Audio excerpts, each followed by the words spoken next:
Alrighty, let's go ahead and get into this lesson, okay? This is lesson number 1, and it's called 5 Lines to Success. And again, I'm that music simp, Noah Alcala, on the trumpet. Now, I'll also say that we won't be actually using trumpet for a few lessons because we're going to learn the stuff that's on paper, all that stuff before we get to trumpet. But we'll get there soon, don't worry. Okay, this lesson will cover what is the staff, things to look for on the staff, and a brief look on how to read the staff. Okay, let's get to it.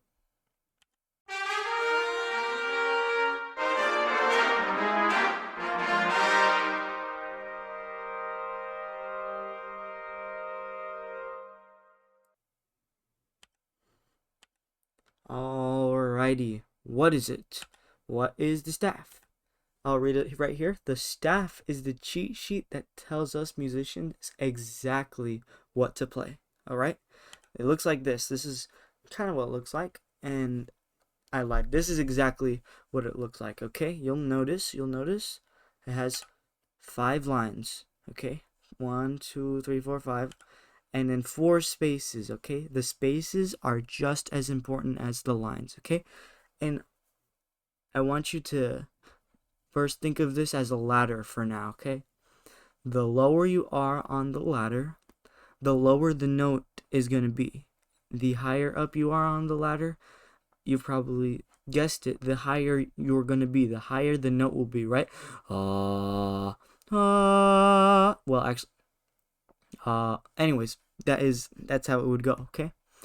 So I just want you to think of that for now. Don't worry too much about it, okay?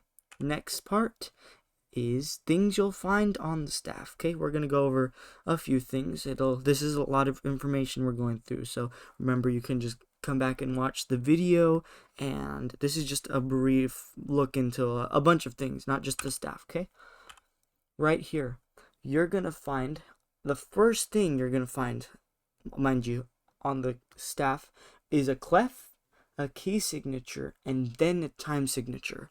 Don't worry about key signature for now. We won't do much with that for a while. Okay, key signature, just know that that's a thing that we have to deal with. Okay, this right here is a clef. Okay, clef. This clef is called treble clef, and it happens to be the only clef that trumpet will ever play. There's multiple clefs like alto clef, bass clef. I don't know why I said alto clef. No one ever uses alto clef. It's so weird. I guess, is it violas? Anyways, there's treble clef, bass clef. Those are the major ones that we work with. But right here, treble clef, it's the only one you're going to have to worry about, okay? And if you want to learn bass clef, let me know. And I have to do another lesson for that. But let me know. Treble clef, okay? Then something else you'll find is bar lines, okay? They're in these circles. You see this line through the staff? That is a bar line, okay? The bar lines separate the staff into things we call measures, okay? So in this whole section of music right here, that is a measure. This is another measure, another measure, another measure, and sometimes you'll see like measure numbers. So like there would be like 1, 2, actually I guess 1, 2, 3, 4. Anyways, they would number the measures. But yeah, and then not last, sorry. This right here is the time signature, okay? There's no key signature because that's a little crazy for right now. But yeah, we got the time signature right here. It's 4/4, and that will be in lesson 3, I think. Yeah, we won't learn about that for a second. And then last but not least, you'll find final double bar lines. You know, bar lines that we were talking about right here? There's more of them, okay? It looks like this, the final double bar line. You'll notice the staff ends right there. That's because this is where the song ends. Once you hit that final double bar line, that means the song is over. Okay? And that's the best part, because then you can go home and do whatever you want. You don't have to worry no more. It's done. And then the last part of this lesson is how to read it. And once again, we are going so fast through all of this stuff, so just don't worry about it too much. We are going to go further and deeper into every single thing I'm talking about in this lesson, okay? First it's gonna be for treble clef, okay? Reading the staff is a little different depending on which clef you're reading. But first we have to go through the musical alphabet, which consists of A, B, C, D, E, F, G, right? You go to H, you're wrong. There's no H, okay? It's A, B, C, D, E, F, G, G, F, E, D, C, B, A, okay? You don't ever do it anything else. Always the same, every single time. Okay?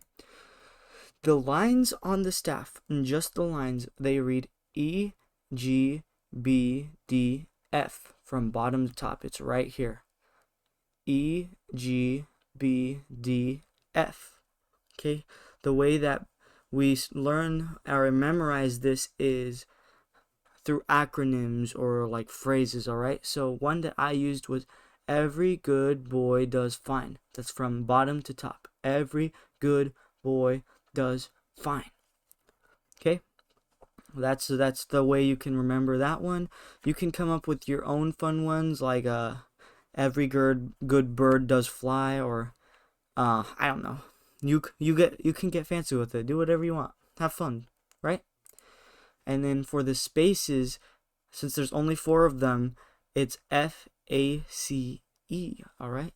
And that's pretty easy. You could say that the spaces just spell out face, like the word face, and you can remember that. Or you can come up with your own acronym. I mean, egbith wouldn't be a very good word, but face is doable. We can manage with face. But yeah.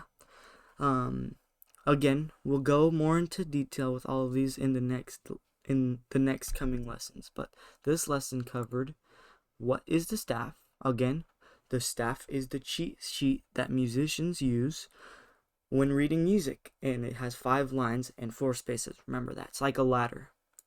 Okay, things to look for on the staff. Remember, there's clefs, there's time signatures, there's bar lines and measures, and final double bar lines.